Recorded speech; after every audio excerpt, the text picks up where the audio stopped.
but he is already married. Tell your past to your husband. नहीं माँ सही है मेरी, तुम गलत हो। रोने लगती थी सबके सामने। तो तुरंत सॉरी नहीं बोलती हूँ क्या है? प्यार सब कुछ नहीं होता।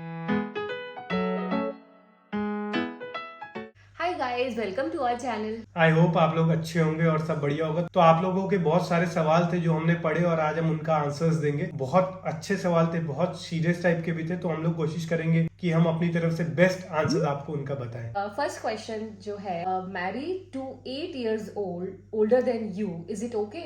इट्स ओके यार, ठीक है। आप लोग के बीच म्यूचुअल अंडरस्टैंडिंग होनी चाहिए, कंपैटिबिलिटी होनी चाहिए, मेच्योर हो दोनों। बस ये नहीं होना चाहिए कि एक जन 3 साल का है, दूसरा 11 साल का। हाँ बस मतलब 3 साल का 11 साल का नहीं, मतलब 8 ऐसा साल नहीं का। होना चाहिए कि लड़की 22 की है और लड़का 15-16 का हो। मतलब ऐसा भी ना हो कि एज गैप इतना मैटर नहीं करता, बस दोनों इंडिविजुअल मेच्योर हो, सेटल्ड हो और अपनी लाइफ बहुत अच्छे से गुजार रहे। हाँ। तो भाई अगला सवाल बड़ा खतरनाक। What if I love someone and he also loves me, but he is already married and having kids? It's okay? No, it's not no okay. It's not. मतलब जो सामने वाला है, अगर वो मैरिड है तो वो खुद ही गलत कर रहा है, प्लस आप भी अपने लिए पीछे हट जाओ क्योंकि आगे जाके उसकी वाइफ आपके बाल नोचेगी। नहीं, और वाइफ तो चलो सेकेंडरी है, आप बच्चों को देखिए, उनका भी तो फ्यूचर खराब होगा। अगर आप घर किसी का टूटता है तो फिर बच्चों का क्या? पेरेंट्स मतलब बड़े हाँ, तो फिर बिल्कुल। भी इस सब में adjust मत कर पड़ो। लेंगे, मूव ऑन कर लेंगे। हो सकता है उसकी वाइफ उनके बीच अच्छे रिलेशन नहीं हो, बट आज उन बच्चों की वजह से ही उनका रिलेशन चल रहा हो। और उन बच्चों का क्या कि अगर उनके पापा छोड़ के चले गए, तो it's not okay. It's not okay. So next question is, what efforts to make if a partner trust is broken? अगर आपने तोड़ा है उसका ट्रस्ट, तब तो टाइम लगेगा मनाने में, लेकिन अगर वो ट्रस्ट नहीं करता है तो फिर उसको समझना चाहिए धीरे धीरे करके टाइम के साथ ये चीजें होती हैं। ट्रस्ट टूटने में 1 सेकेंड लगता है, लेकिन दोबारा बनाने में बहुत टाइम लग जाता है। अब वो किस इंसान का कितना टाइम टेकिंग होता है वो हम नहीं नहीं पता। डिसाइड कर सकते। वो आपके एफर्ट्स के ऊपर डिपेंड करता है। अगर आपने किसी का ट्रस्ट तोड़ा है तो अब आपके ऊपर है कि आप किस तरीके से कन्विंस करें पार्टनर को, बिलीव दिलाए कि नहीं दोबारा ट्रस्ट करने के लिए, एंड किस सिचुएशन में ट्रस्ट तोड़ा है, किस लेवल पे ट्रस्ट तोड़ा है, ये भी एक बड़ा मैटर है। तो अगला सवाल है, is it a good decision to tell your past to your husband? भाई डिपेंड करता है, मतलब आई थिंक इट्स ओके। अगर स्टार्टिंग में ही बता रहे हो शादी के या मिलने के पहले, तब ठीक है। ये नहीं कि शादी हो गई और 1.5 साल बाद तुमको पता है रोहित हमारे आशिक थे, तब तो वो छोड़ेगा नहीं भाई। शादी के पहले सारी चीजें क्लियर कर लो, हाँ। उसके बाद जो जो जरूरी है बता दो। आपको पता है कि आपका हस्बैंड कैसे रिएक्ट करेगा, तो अगर आपको लगता है कि वो सपोर्टिव है, वो समझेगा, तो आप बिल्कुल बता सकते हो। कि अगर आपको लग रहा है बहुत हेवी फील हो रहा है कि नहीं गिल्ट है या जो भी, तो ऑफ कोर्स आप बता सकते हो, बट आपको रिजल्ट के लिए, उसके रिएक्शन के लिए भी रेडी रहना पड़ेगा। बिल्कुल। सो गाइस, नेक्स्ट क्वेश्चन है, how to manage any sort of disagreement with your mother in law when you both don't agree on same thing. इस बार आप अग्री कर लो, नेक्स्ट टाइम वो अग्री कर लेंगे। कोई भी रिलेशनशिप हो, चाहे वो मदर इन लॉ के साथ हो, हस्बैंड के साथ हो, एक बात पे सबके सब अग्री कर जाए ऐसा तो कभी होता ही नहीं। कोई भी रिलेशनशिप हो, आपको कॉम्प्रोमाइज करना ही पड़ता है। बिल्कुल। एंड वो बड़ी हैं तो 2-4 बार उनको एक्स्ट्रा जीतने दो, ठीक है। एक एज की थोड़ी जब आप इज्जत दे दो। उनकी 4 बातें मानेंगी तो वो खुद ही सोचेगी कि मेरी बहू कितनी अच्छी है, चलो इसका मन खुश करने के लिए जो चाहती है ये अपनी मर्जी का करे। तो ऐसा भी होता है। बिल्कुल, हमारी बहू कितनी अच्छी। ऐसा क्या है जो आप लोगों को अटैच रखता है, आप लोगों को एक दूसरे में इंटरेस्ट बनाए रखता है? सही बताओ, थोड़ी दूरी। ऐसा नहीं होना चाहिए कि हम लोग 24 घंटा साथ में हैं। Something to look forward to होना चाहिए। चलो साथ में शाम को चाय पीते हैं, हमारी जिंदगी उसी पे टिकी है, या रात को मिलते हैं कुछ बात करना। अगर 24 घंटे एक दूसरे के साथ है ना, तो एक दिक्कत होती है। 24 घंटे दूरी भी दिक्कत है, क्योंकि उससे अटैचमेंट छूटता है। ना ज़्यादा पास ना ज़्यादा दूर, एक बैलेंस बनाए रखो। बिल्कुल बैलेंस होना चाहिए। कई हस्बैंड वाइफ होते हैं जिनका प्रोफेशन सेम होता है, तो वहां पे भी प्रॉब्लम्स आती है। या कई बार ऐसा होता है दोनों अपनी अपनी पर्सनल लाइफ में इतने बिजी है कि एक दूसरे को टाइम नहीं दे पा रहे, तो वहां भी प्रॉब्लम आती है। तो थोड़ा टाइम देना, एक दूसरे के लिए क्वालिटी टाइम निकालना बहुत जरूरी है। अगर वो आप नहीं कर पा रहे तो कहीं ना कहीं कुछ ना कुछ मिसिंग मिसमैच है, होता है। बिल्कुल। और इसी वजह से इंटरेस्ट लूज होता है। How to move on from a relationship. अपने घर वालों के साथ टाइम बिताओ, दोस्तों के साथ टाइम बिताओ। डोंट जबरदस्ती खुद को विक्टिम मत बनाओ कि मेरे साथ गलत हुआ, मैं दुखी हूँ। अरिजीत सिंह के दुखी वाले गाने चला आशिकी लिए, वाले गाने मत सुनना। मतलब क्योंकि हम लोग को ना शौक होता है खुद को दुखी दिखाना। नहीं यार मेरे को नहीं चलना, नहीं मुझे खाना नहीं खाना, नहीं। अगर उभरना है जेन्युइन तो आगे निकलना पड़ेगा ना, उसके अलावा कोई और ऑप्शन ही नहीं है, नहीं तो वहीं टिके रहेंगे। अपने घर वालों से बात करो, दोस्तों से बात करो, थोड़ा निकलो, एंजॉय करो, अपने आप धीरे धीरे थोड़ा टाइम देके अपने आप सब सही हो और जाएगा। अगर आप कर सकते हो तो अपने पेरेंट्स के साथ ऐसी सिचुएशन अगर कुछ है तो उनके साथ जरूर शेयर करो, वो ही सबसे अच्छी आपकी हेल्प कर सकते हैं मूव ऑन करने में। उसके बाद फ्रेंड्स तो हैं ही। बिल्कुल। How do you manage between wife and your mother when there are issues? एक को पटक दो, एक को पटक दो मतलब मजाक करो, वाइफ को पटक दो। मुझे ऐसा लगता है कि अगर ऐसी सिचुएशन है तो आपको एक हस्बैंड को क्या करना चाहिए कि वाइफ को समझाए अपनी माँ के लिए एंड माँ को समझाए अपनी वाइफ के लिए। माहौल ठंडा करना बहुत जरूरी दोनों है। के बीच की रिलेशन हेल्दी बने रहे, इसका मेक श्योर करना चाहिए, ना कि किसी भी एक का साथ दे कि जो भी सही हो मैं उसका साथ दूंगा। और भले अगर वो भी हस्बैंड को नहीं लग रहा है करना कि नहीं चाहिए। अभी मेरी माँ सही है या मेरी, तो लेकिन दोनों उसके सामने नहीं करने, नहीं माँ सही है मेरी तुम गलत हो, उस टाइम नहीं यार। उस टाइम जब आदमी गर्म हो ना तो आपको ठंडा होना चाहिए। किसी को ऐसा ना एहसास दिलाओ कि वो ऊपर है या वो नीचे। जब बाद में सामने वाला ठंडा हो जाए ना तब उसको एहसास दिलाओ। When you are jealous that your boyfriend is talking to other girls, how to confess it to him? Please tell. बताओ तुमने कैसे किया था? भाई मैं अगर मैं दाएं तो का कभी बाएं jealous देख ही लूं नहीं ना होती। रोने लगती थी सबके सामने रोड पे, तुम उधर देख रहे हो।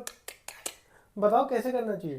पहली चीज तो ऐसा मेरे साथ तो नहीं हुआ, बट अगर ऐसा होता और अगर होगा तो सीधा कन्फेस करो ना कि यार मुझे ये अच्छा नहीं लग रहा, तुम ऐसे बात कर रहे हो, मुझे जेन्युइनली बिल्कुल अच्छा फील नहीं या हो अच्छा रहा। नहीं लग रहा है या मैं इनसिक्योर हो रही हूँ थोड़ा सा अपनी, कभी कभी ना ये दिखाना कि हाँ मैं थोड़ी कमजोर पड़ी हूँ, मेरे को टेंशन हो रही उसमें है, कोई इट्स ओके, प्रॉब्लम नहीं कोई है दिक्कत कि नहीं आप है। ये दिखाओ कि मैं तो एकदम कूल हूँ, ये हूँ, और लड़ने लग जाओ तो मुझसे बात क्यों की, उसके पास क्यों गए। ये सब करने से बेटर है कि आप अपनी प्रॉब्लम शेयर करो, वो और अच्छे से अंडरस्टैंड करेगा। इति ने तो मतलब नहीं बोला था, तो इसको ये दिक्कत हो रही थी कि तुम उस लड़की के सामने सांस क्यों ले रहे हो, तो उसके बाद मैं सांस रोक के लड़कियों के बगल से जा रहा था। अच्छा ठीक है। Do you guys fight? If yes, how do you resolve them? हमारे बीच कभी लड़ाई नहीं होती, हम लोग बहुत अच्छे कपल हैं। नहीं, हमारे बीच लड़ाई बहुत होती है, अभी 2 सेकंड पहले, 5 मिनट पहले और 10 मिनट पहले भी हुई थी। नहीं लड़ाई तो नहीं होती, लड़ाई इन द सेंस छोटा सा आर्ग्यूमेंट, नाराजगी हो जाना कभी वो कभी तो- हो जाती है, हर कपल में होती है। जिसमें नहीं होती वो दिक्कत है। जहाँ प्यार है वही टकरा रहे, और लड़ाई होती है थोड़ा टाइम दो, कभी एक जन सॉरी बोले कभी दूसरा बोले, रहना साथ है तो फिर क्या अभी बात तक है। तो ऐसे ही चल रहा है कि अगर कुछ ऐसी सिचुएशन आती है तो हम लोग तुरंत सॉरी बोल देते हैं। हम दोनों ही बोल लेते हैं सॉरी हमेशा, हम लोग के नेचर में बहुत नहीं, सच्चाई हम है लोग और ट्रस्ट है। मतलब मैं तो तुरंत सॉरी बोल ही देती हूँ क्योंकि मुझे ज्यादा अगर फाइट लंबी स्ट्रेच नहीं करनी है तो तुरंत सॉरी बोल दो, अच्छा ओके सॉरी सॉरी, कोई नहीं, तो अपने आप सामने वाला कूल डाउन हो जाता है। ऐसे मत देखो मुझे। तुम पानी पी लो, शायद तुम्हें पानी की जरूरत होगी, गला सच- सूख नहीं रहा झूठ बोल बोल के। नहीं ये सच है, तुम झूठ क्यों बोल रहे हो सबके सामने? हाँ ये सॉरी हमेशा यही बोलती है। नहीं, मैं ये नहीं कहा कि मैं हमेशा सॉरी बोलती हूँ, बट मुझे अगर जब लग रहा होता है कि बेवजह लड़ाई बढ़ रही है, कहीं और ना पहुंच जाए, तो तुरंत सॉरी नहीं बोलती हूँ क्या मैं? बोलती है। अगर पार्टनर लव रिलेशनशिप में परफेक्ट हो, इज्जत करे, केयर करे, लव हो, सब कुछ अच्छा हो, लेकिन वो करियर को लेके उतना सीरियस ना हो, तो क्या करना चाहिए? छोड़ देना चाहिए या उसको करियर में सीरियस करा देना चाहिए। केवल प्यार से घर नहीं चलता, सब कहने की बात है कि प्यार सब कुछ होता है, प्यार सब कुछ नहीं होता। पैसा बहुत जरूरी है, और पैसे के साथ साथ मतलब एक बंदा जो सीरियस हो काम को लेके वो जरूरी है। और जब शादी के बाद पैसों को लेके प्रॉब्लम आएगी, धीरे धीरे प्यार भी कम हो जाएगा, लड़ाइयाँ होने लगेंगी। बिल्कुल, I feel career is more important. प्यार के चक्कर में पहले ना पड़ो, पहले करियर इम्पोर्टेंट। क्योंकि कहना आसान है कि नहीं प्यार सबसे ऊंचा है, लेकिन शादी के बाद प्यार से घर नहीं चलता, काम जरूरी है।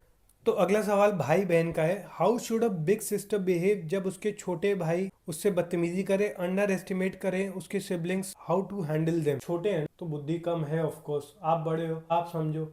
और उससे बड़ी बात, कोई आपको जज कर रहा है, करने दो यार, दुनिया बैठी किस लिए। और अपने घर के तो उनको तो माफ कर ही सकते हैं। Do what you doing. अगर आप धीरे धीरे करके ना, और अंडर एस्टिमेट क्यों कर रहे हैं, जैसे धीरे धीरे करके 2-4 बार प्रूव करोगे ना, ऑटोमेटिक सामने वाले के मन में आपके लिए इज्जत बढ़ जाएगी। और आपको अफेक्ट हो रहा है इसीलिए वो ऐसा कर रहे हैं। हाँ, अगर आपको अफेक्ट ही नहीं होगा बिल्कुल। तो वो करना ही छोड़ देंगे कि यार इससे तो कोई फर्क ही नहीं पड़ रहा। कौन क्या सोच रहा है, क्या बोल रहा है, कौन कितना चिढ़ा रहा है, फर्क मत डालना। कोई और डिसाइड नहीं करेगा आपकी लाइफ। क्या आप लोगों को कभी ऐसा लगा कि शादी इससे थोड़ा पहले या बाद में करना चाहिए था, या कोई काम जो शादी से पहले कर लेना चाहिए था? नहीं, मेरे तो बहुत अच्छे से टाइम से हो गई, मैं बहुत खुश हूँ। तो तुम्हें कुछ करना था शादी के पहले जो नहीं करना? मेरे को और पहले कर दी थी। मेरे को लग रहा था जब मैं 18 साल का जैसे अलाउड होना चाहिए था, 21 साल का, मैं तुरंत शादी कर लेता। नहीं अब सही जवाब दो। मैं सही बता रहा हूँ, मैं बहुत खुश हूँ। नहीं, ऐसा तो नहीं लगा कि पहले हो जाती तो और अच्छा रहता, या थोड़ी और लेट होनी थी, बहुत कुछ करना बाकी रह गया। तो मेरे साथ तो ऐसा कुछ भी नहीं है। मेरे साथ भी ऐसा नहीं है। ये अगर ज्यादा सोचोगे ना, दिमाग चलाना है, तो कुछ ना कुछ तो छूटेगा ही, लेकिन कुछ ना कुछ मिलेगा भी। जो हो रहा है, जैसे हो रहा है चलने दो, better late than never. Regret नहीं करना, हो गया मट्टी पाओ। लड़कों की फीलिंग्स चेंज कैसे हो जाती है? जो लड़की कुछ टाइम पहले तो बड़ी अच्छी लग रही थी, वो अब नहीं लग रही, तो क्या मतलब प्यार खत्म? आ रहा हूँ, घर वाले बुला रहे हैं। तुम बताओ इसका जवाब। ही तो तुम ही से पूछा है, तुमसे पूछा अरे लड़कों की फीलिंग्स क्यों चेंज हो जाती है? मुझे भी जानना है। नहीं, बिल्कुल नहीं चेंज होती। पहले भी दीवाना था इसका, अभी भी पूरा दीवाना हूँ। नहीं, मेरे से रिलेटेड नहीं है, बट तुम इसका जवाब दो। आखिर ऐसा क्यों होता है लड़कों? या स्टार्टिंग में जब लड़के कोशिश करते पटाने की, जताते हैं, एक्सप्रेस करते हैं बहुत, फिर जब पट जाती है तो फीलिंग होती है। पर लड़के जताने में बहुत अच्छे नहीं होते। अब दिन भर क्या बोले, मतलब मेरी तरफ हाँ, से वैसे तो आई एग्री विद यू। ये मेरे साथ भी हुआ था। मैंने अब हमारी लव स्टोरी में भी शेयर किया था कि पहले तो मैं एक बार में फोन उठा लेता था, तुरंत मैसेज कर लेता था, और जब पता चल गया हाँ अब सब सेट है, तब सब गायब। जब दिमाग लगाना था तो लगाया, फोकस करा, पटाया, उसके बाद कैसी हो बेटा। आई थिंक मुझे ये लगता है कि अब ये लगता है ना, अब तो ये अपनी हो गई, अब क्या एफर्ट्स लगाने, अब तो ये अपनी है, अब भाड़ में जाए, अब कहाँ जाएगी। यही होता है। इतना नहीं होता, पर कोई बात नहीं। भाई क्या आप चाहते हो कि इति आपको हर जन्म में मिले? और सेम क्वेश्चन टू इति। मैं तो हमेशा ही सही चाहता हूँ कि इति मेरे को हर जन्म में मिले। तुम्हारा? मैं भी हमेशा से ही चाहती हूँ कि मुझे हर जन्म। बिल्कुल, हम दोनों ही चाहते हैं हम हमेशा हर जन्म में मिलते रहें भगवान। जिस फीलिंग के साथ ये बोल रहा है, उसी फीलिंग के साथ मैं बोल रही हूँ, ठीक है? मैं तो इतना खुश हूँ। तो मैं भी तो खुश हूँ। बिल्कुल, हम राधे राधे राधे दे। तो आज का ब्लॉग, जैसा कि आप जानते हैं, रिलेशनशिप एडवाइस के ऊपर था। तो सबसे बड़ी एक एडवाइस दो इन एनी रिलेशनशिप। खुद को भी समझाना चाहूंगा ताकि मैं ऐसा ना बनूं। सामने वाले को दबाओ मत। Don't be that aggressive person. Girls को भी बता रहा हूँ, अगर आपका पार्टनर ऐसा है या कोई है जो आपको दबा के कुछ भी काम करा लेता है और आप कर देते हो ना कुछ भी, उसकी हर बात मानते हो, रोते रहते, ये मत करना। यही होता है टॉक्सिक और खतरनाक। और लड़के जैसे होता है ना, हम लोग को नहीं भाई मेरी ही चलेगी, तो इतना नहीं करना, क्योंकि वो ना बहुत खराब होता है। आपको नहीं पता लगता, आप बहुत खराब इंसान बन जाते हो। और ये मैं बहुत सीरियसली बोल रहा हूँ गाइस। तुम क्या बोलनी चाहोगी? एक बात, कोई भी रिलेशनशिप हो गाइस, चाहे वो आपके पेरेंट्स के साथ हो, हस्बैंड के साथ हो, बच्चों के साथ हो, जो भी रिलेशनशिप होता है, आपको रिस्पेक्ट, लव, एडजस्टमेंट और थोड़ा सा कॉम्प्रोमाइज, ये कुछ चीजें आपको रखनी पड़ेंगी। ये इन्हीं से रिलेशन और ज्यादा स्ट्रांग होता है। बिल्कुल। और ये एक ही साइड से ना हो, दोनों साइड से हो, दोनों रिलेशनशिप, मतलब दोनों म्यूचुअल होनी चाहिए ये सारी चीजें। बिल्कुल। और गाइस, व्लॉग खत्म होने से पहले, वैसे खत्म ही करना था, पर हम आपको उनसे मिलाएंगे जिनको आप हर बार देखना चाहते हैं, जो हमारे परिवार की नींव है।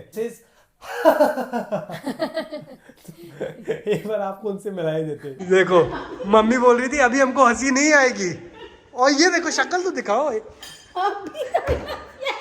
अब बोली अभी हंसी नहीं आएगी हमको। भाई क्या औरत है, बोली हंसी नहीं आएगी तो इतना हंस रही है। अगर हंसी आ गई तो क्या होगा? ये क्या है, सोनाटा का खाना है? क्या? नहीं, कुछ कहना चाहोगी मम्मी हमारे सब्सक्राइबर्स को?